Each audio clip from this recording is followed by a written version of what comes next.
kita nak kata sudah tidak ada ruang taubat untuk kamu? Apakah kita nak kata nerakalah untuk kamu? Pasti tidak. Sebab kita tak belajar macam tu, tuan-puan sekalian. Allah tu Maha Pengampun, Maha Pengasih, Maha menerima taubat. Itulah luasnya rahmat daripada Allah. Kan hamba Allah tadi semakin baik, semakin baik, semakin baik, bahkan boleh mengatasi ahli ta'ah. Ahli ta'ah yang perasan tadi. Ahli ta'ah. Dan biasa bila orang buat dosa, tuan-puan sekalian, bila kita bercakap tentang syurga, bercakap tentang rahmat Allah, bercakap tentang kebaikan, cakap tentang masjid, cakap pasal kuliah agama, dia rasa dia tidak synchronize dengan benda tu. Sebab apa? Aku ni pendosa. Jadi memang bukan vibe yang kita sebut tadilah, kuliah agama, masjid, nak jumpa ulama-ulama, tak. Orang kalau dah kaki dosa, dia tak rasalah benda-benda tu kat dia. Bahkan Ustazah pun pernah dengar. Ya ada orang, kalau dah berdosa banyak-banyak tu, dalam satu forum ya, seorang panel yang dipanggil tu, dulu makna orang yang berhijrah lah, berhijrah, dia pun pernah cakap. Dia kata, dulu dia punya kekecewaan tu sampai dia rasa macam tak apalah, syurga tu untuk korang lah. Dia punya kecewa tu sampai dia rasa macam okeylah, syurga tu untuk korang je lah. Dia cakap pada orang yang selalu komplain dia. Orang yang selalu tegur dia. Dia kata okey, syurga tu untuk korang. Neraka tu untuk aku. Kita tahu dia takkan kuat. Dia pun tahu dia tak kuat untuk seksaan neraka tu. Tapi nak beritahu, rasa kecewa. Tak nampak sinar. Gelap, terhijab dengan dosa dan maksiat yang telah dilakukan. Kalau kita lah Allah pilih menjadi jalan, membawa sinar kepada orang yang sudah gelap, gelemak dia pandang depan hidup dia, tapi kita datang macam bawa cahaya, bawa lampu pada dia, percayalah Allah takkan sia-siakan kita. Ada pahala dia untuk kita. Ya?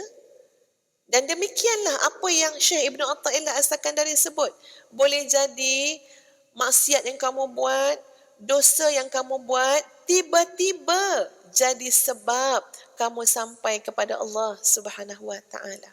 Kenapa? Kerana kepahitan menanggung dosa, maksiat yang dibuat itu juga bukan calang-calang orang yang boleh menanggungnya. Bukan calang-calang. Ya, itu memang kena. Kadang-kadang orang dah buat salah, dah buat dosa ni, dah tersebar pula cerita dia. Ya, dah berpuluh-puluh orang, beratus-ratus orang mengumpat dia, mengata dia, mengeji dia, menghina dia. Masya Allah. Di tengah-tengah keadaan yang demikian, bahkan mungkin dia melihat kesan daripada dosa dia. Entahkan berzina dapat anak luar nikah. Ya, entahkah merompak mencuri sekarang dah jadi apa? Dah jadi fakir miskin, dah jadi orang susah. Entahkan saat dia diberikan kesedaran oleh Allah sedang merengkok dalam penjara, terpisah daripada anak, daripada isteri dan keluarga. Tuan-puan boleh bayang tak macam mana susahnya di tengah-tengah semua keadaan itu untuk datang satu sinar halus keyakinan dia kepada keampunan Allah Subhanahu wa taala. Bukan senang ya? Orang yang taat, okeylah. Memang dah hidup dalam ketaatan. Duduk dalam kuliah agama. Duduk iktikaf kat masjid. Itu memang sudah serasi dengan kita. Meyakini Allah Maha Pengampun, Allah Maha Baik, Allah Maha menerima taubat. Ini dalam cerita yang saya sebut tadi yang berbeza. Menahan kesakitan berpisah daripada anak, isteri dan keluarga dalam penjara.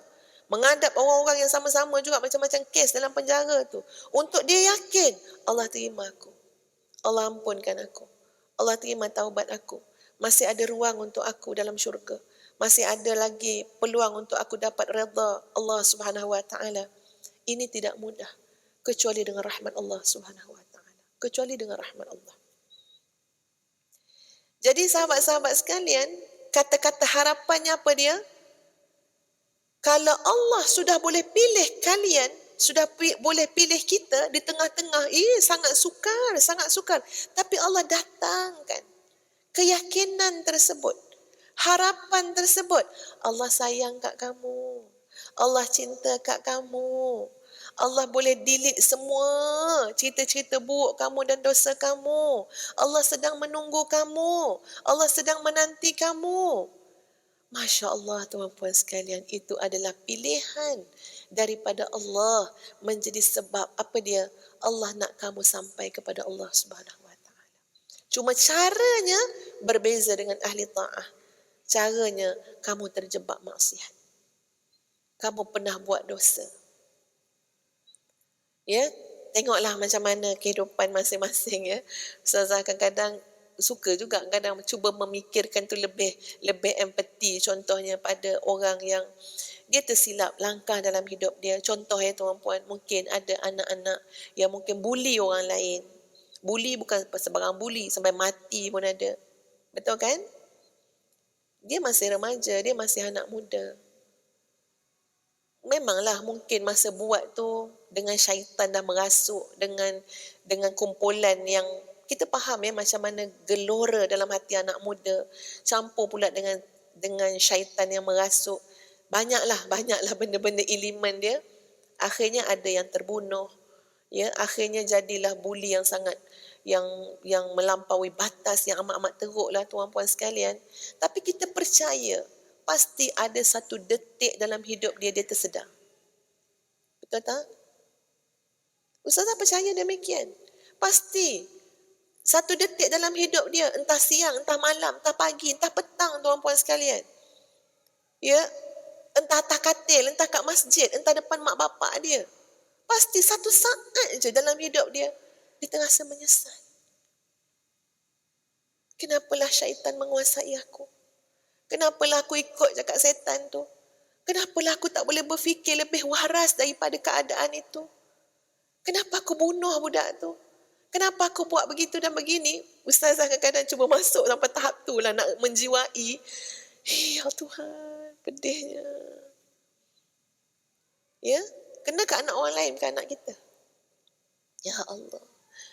Apakah kita nak kata sudah tidak ada ruang taubat untuk kamu?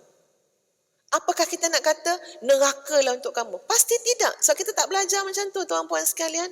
Allah tu Maha Pengampun, Maha Pengasih, Maha menerima taubat. Allah mencatur segala-galanya. Untuk yang dizalimi ada kedudukan yang tinggi di sisi Allah Subhanahu Wa Taala. Untuk yang menzalimi, apakah kita nak kata tak ada ruang dah. Takkan sedemikian kejam agama Allah Subhanahu Wa Taala ini. Pasti ada ruang. Apa dia? Minta maaf. Pertama, minta maaf dengan waris. Minta maaf sungguh-sungguh. Kedua, redha dengan balasan dan hukuman. Ketika mana dibicarakan. Tahan. Itu takdir hidup. Tapi jangan sampai, aku ni memang ahli neraka. Tak. Jangan sampai macam tu. Nak juga supaya kita yakin apa dia? Allah menerima kamu. Allah menunggu kamu. Allah mencintai kamu. Kamu redhalah dengan jalan yang pahit ini. Jalannya pahit. Tak boleh ke belakang dah. Siapa boleh ke belakang kan? Siapa boleh? Tak boleh dah. Tak boleh. Kena pergilah ke depan. Tak boleh cakap lagi dah. Kalaulah, lahirkanlah saya balik. Tak boleh dah. Dah besar dah. Dah berlaku dah. Masya Allah kana wa ma lam yasha' lam yakun. Yang itu tercekik rasa nak terima. Nak terima. Masya Allah kana, apa yang Allah tentukan sudah berlaku, apa yang Allah kata tak berlaku, takkan berlaku. Nak terima hakikat tu tuan-puan, untuk orang yang berdosa, bukan mudah. Air mata mengalir, hati sebab, lemah lutut, lemah longlai tuan-puan sekalian.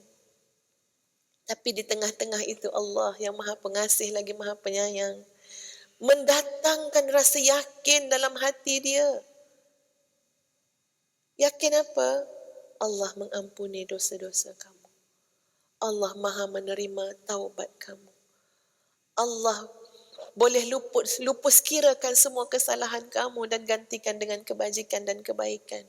Maknanya, yang Ustaz nak bagi kita faham maknanya apa? Allah memilih seseorang itu atau kita dengan rahmat yang maha luas daripada Allah Subhanahu Wa Taala. Itulah luasnya rahmat daripada Allah.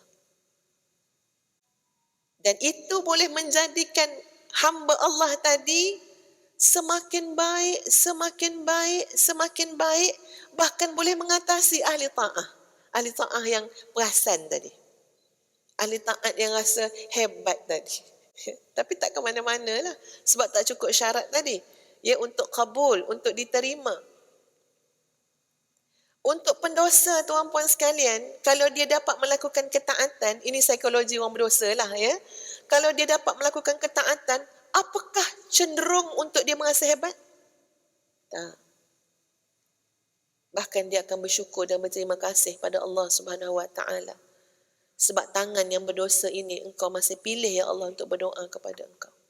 Muka pendosa ni kau masih boleh pilih untuk sujud tersungkur di hadapan engkau. Bukan untuk dibanggakan sama sekali pada manusia lain. Tapi bangkit daripada sujud dengan rasa syukur, ya Allah. Aku hanya pendosa. Tapi engkau masih boleh pilih aku untuk sujud di hadapanmu. Itu psikologi orang berdosa, tuan-puan sekalian. Dia tak cenderung untuk sum'ah, ujub, riak. Kenapa? Aku ni orang berdosa. Allah pilih aku semayang, aku solat tu pun dah syukur, tak tahu nak cakap macam mana dah. Tak nampak dah orang kiri kanan, tuan-puan sekalian.